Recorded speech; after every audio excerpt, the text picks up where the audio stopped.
8월 8일 저희들에게 주시는 하나님 말씀은 열왕기상 1장 1절로 11절까지 말씀입니다. 다윗 왕이 나이가 많아 늙으니 이불을 덮어도 따뜻하지 아니한지라. 그의 시종들이 왕께 아뢰되 우리 주 왕을 위하여 젊은 처녀 하나를 구하여 그로 왕을 받들어 모시게 하고 왕의 품에 누워 우리 주 왕으로 따뜻하시게 하리이다 하고 이스라엘 사방 영토 내에 아리따운 처녀를 구하던 중 수넴 여자 아비삭을 얻어 왕께 데려왔으니 이 처녀는 심히 아름다워 그가 왕을 받들어 시중 들었으나 왕이 잠자리는 같이 하지 아니하였더라. 그때에 학기세 아들 아도니아가 스스로 높여서 이르기를 내가 왕이 되리라 하고 자기를 위하여 병거와 기병과 호위병 50명을 준비하니 그는 압살롬 다음에 태어난 자요 용모가 심히 준수한 자라. 그의 아버지가 네가 어찌하여 그리하였느냐고 하는 말로 한 번도 그를 섭섭하게 한 일이 없었더라. 아도니아가 수리아의 아들 요압과 제사장 아비아달과 무의하니 그들이 따르고 도우나 제사장 사독과 여호야다의 아들 브나야와 선지자 나단과 심무이와 레위와 다윗의 용사들은 아도니아와 같이 하지 아니하였더라. 아도니아가 에느로겔 근방 스웰렛 바위 곁에서 양과 소와 살찐 송아지를 잡고 왕자 곧 자기의 모든 동생과 왕의 신하된 유다 모든 사람들을 다 청하였으나 선지자 나단과 브나야와 용사들과 자기 동생 솔로몬은 청하지 아니하였더라. 나단이 솔로몬의 어머니 바세바에게 말하여 이르되 학기세 아들 아도니아가 왕이 되었음을 듣지 못하였나이까 우리 주 다윗은 알지 못하시나이다. 아멘. 상대의 약점을 악용하지 말라라는 제목으로 오늘 아침 말씀 전합니다. 오늘부터 저희들은 열왕기상 말씀을 묵상하게 됩니다. 사무엘상 말씀, 사무엘하 말씀, 이렇게 사무엘 말씀을 통해서는 사무엘 선지자를 사용하셔서 사울과 다윗을 통해 이스라엘 나라를 견고하게 세워가셨던 말씀이라면, 열왕기 말씀은 솔로몬이 왕위를 이은 것과 함께 그 후에 이스라엘이 북이스라엘과 남유다로 나뉘어지게 되는 그런 모습을 기록하고 있습니다. 우리는 이미 결과를 알고 있기 때문에 그냥 성경의 흐름대로 사건을 하나씩 읽어 내려가면 됩니다. 하지만 그 당시를 살았던 사람들에게 다윗이 죽음을 앞둔 이 시점에서 가장 관심을 갖게 되는 부분은 바로 후계자에 대한 부분이었을 것입니다. 첫째 아들 암논은 압살롬에 의해서 살해당했습니다. 그리고 둘째 아들 길르압은 행적이 성경 그 어디에도 기록되지 않았기 때문에 아마 일찍 죽었을 가능성이 큽니다. 그리고 셋째 아들 압살롬은 반역을 일으키다가 역시 죽게 됩니다. 그러면 자연스럽게 다윗의 왕위를 잇는 후보 1순위가 누가 됩니까? 넷째 아들 아도니아가 되는 것이죠. 아니나 다를까 열왕기상은 다윗의 넷째 아들 아도니아가 왕이 되려고 하는 이 야망에 가득 찬 모습으로 시작되고 있습니다. 지금 다윗의 상태는 더 이상 왕의 역할을 감당하기 어려운 쇠약한 상태였습니다. 이러한 다윗의 모습에 대해서 오늘 성경 1절은 이렇게 기록하고 있죠. 다윗 왕이 나이가 많아 늙으니 이불을 덮어도 따뜻하지 아니한지라. 아멘. 나이가 많았다는 것입니다. 그런데 단순히 나이만 많았던 것이 아니라 이불을 덮어도 전혀 몸이 따뜻해지지 않는 상태, 즉 죽음에 가까이 오고 있었다는 것입니다. 다윗이 누구입니까? 당시 팔레스타인 지방을 호령했던 위대한 왕입니다.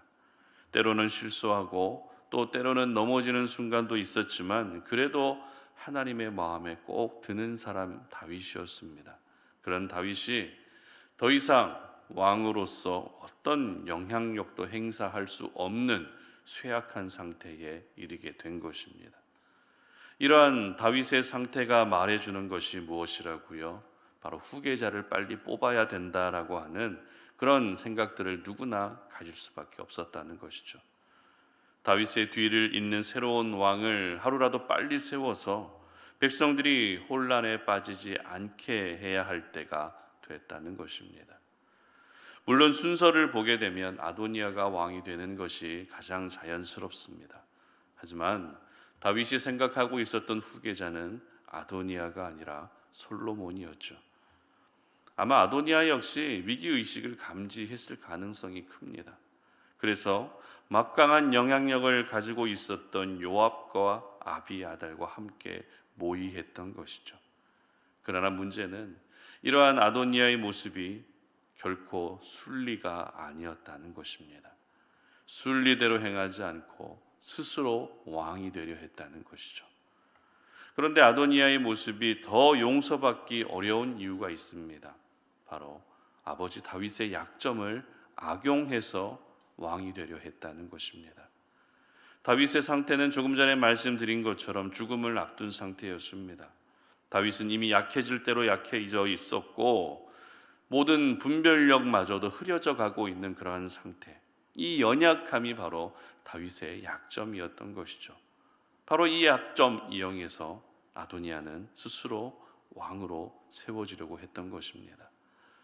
여러분은 이 약점을 악용하는 아도니아를 보시면서 이것이 과연 하나님의 사람으로서 합당한 모습이라고 생각이 되십니까? 아버지의 연약함을 악용해서 내가 스스로 왕이 되려고 하는 이 아도니아의 모습이 여러분 건강하게 보이십니까? 당연히 합당하지 않은 모습이죠. 이미 분별력도 흐려지고 몸도 쇠약해져 있는 다윗의 이 약점을 악용해서 아도니아가 왕이 되려 했다는 것은 더욱더 악한 모습으로 다가올 수밖에 없는 것입니다. 특별히 아도니아의 악함이 더 부각될 수밖에 없는 이유가 또 한 가지 있습니다. 오늘 보면 6절 보시기 바랍니다. 그는 압살롬 다음에 태어난 자요 용모가 심히 준수한 자라. 그의 아버지가 네가 어찌하여 그리하였느냐고 하는 말로 한 번도 그를 섭섭하게 한 일이 없었더라. 자, 아도니아가 어떤 사람인지 소개하고 있는 말씀인데요. 아도니아의 특징은 일단 용모가 준수한 사람이었다는 것입니다. 그리고 또 한 가지 중요한 특징이 있습니다. 바로 다윗이 아도니아를 섭섭하게 한 적이 한 번도 없었다는 것입니다. 다시 말해서 엄하게 훈계하며 양육하지 않았다는 것이죠. 물론 아도니아의 아들 뎀뎀이 사람 뎀데미가 나쁘지 않았기 때문일 수도 있습니다. 그러나 저희들은 사람이 좋아서 다윗이 아들을 그렇게 좋게 대했다라고 볼 수가 없다는 것이죠. 넷째 아들 아도니아를 향한 마음이 특별했기 때문입니다. 첫째 아들부터 셋째 아들까지 모두 죽은 상황에서 다윗이 이 아도니아에 대한 마음이 더욱더 특별해질 수밖에 없었던 것이죠. 그러다 보니 아도니아를 향해서 다그치지도 않습니다. 그리고 아도니아를 향해서 서운하게도 하지 않습니다. 섭섭하게도 하지 않았습니다. 이것이 바로 아도니아를 대하는 다윗의 양육 방식이었던 것입니다. 이것을 통해 우리가 알게 되는 것이 무엇입니까? 아도니아를 대하는 다윗의 양육 방식이 바로 아도니아를 괴물로 만들었다는 것이죠. 하지만 무엇보다도 아버지로부터 서운한 감정이 전혀 없었던 아도니아가 이렇게 스스로 왕으로 자처했기 때문에 그 행실이 더 악하게 다가올 수밖에 없는 것입니다. 이처럼 아도니아는 아버지로부터 서운한 감정이 전혀 없었음에도 오히려 아버지의 약점을 악용해서 왕이 되려 한 것입니다. 그만큼 아도니아 역시 야망에 가득 찬 사람이었던 것입니다. 여러분, 하나님의 사람은 결코 상대방의 약점을 악용하면 안 됩니다. 약점이라고 하는 것은 내가 이용하고 악용할 수단이 아니라 내가 품어주고 기도해 주어야 할 부분인 것입니다. 그것이 바로 하나님의 사람들이 약점을 대하는 성경적인 자세인 것입니다.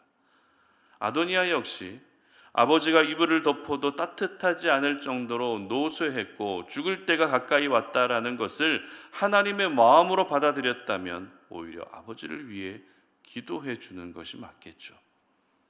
첫째부터 셋째 아들까지 모두 잃은 아버지 옆에서 아버지를 위로해 드리고 마지막 하나님의 품으로 가는 그 순간까지 옆에서 손을 잡아주는 것이 아들로서 당연하다는 것입니다. 그러나 아도니아는 그런 위인이 아니었습니다. 오히려 아버지의 약점을 악용해서 스스로 왕으로 자처하는 반역의 주인공이 되고 말았습니다. 그리고 결국 브나야의 손에 의해 비참한 죽음을 맞게 됩니다. 그렇다면 여러분은 평소에 상대방의 약점을 내가 알게 됐을 때 그 약점을 대하는 여러분의 모습은 어떤 모습이십니까? 혹시 그 약점을 내가 이용할 수 있는 기회로 보고 계시진 않으십니까? 내가 악용할 수 있는 기회로 여기고 계시진 않으십니까?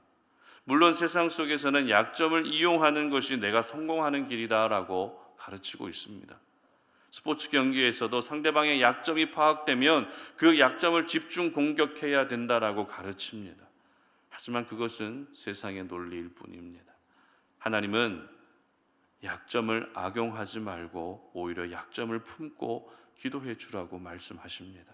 왜냐하면 약점을 악용하는 그 자체가 무언가 개운하지 않은 음모를 꾸미기 위해서일 때가 대부분이기 때문입니다.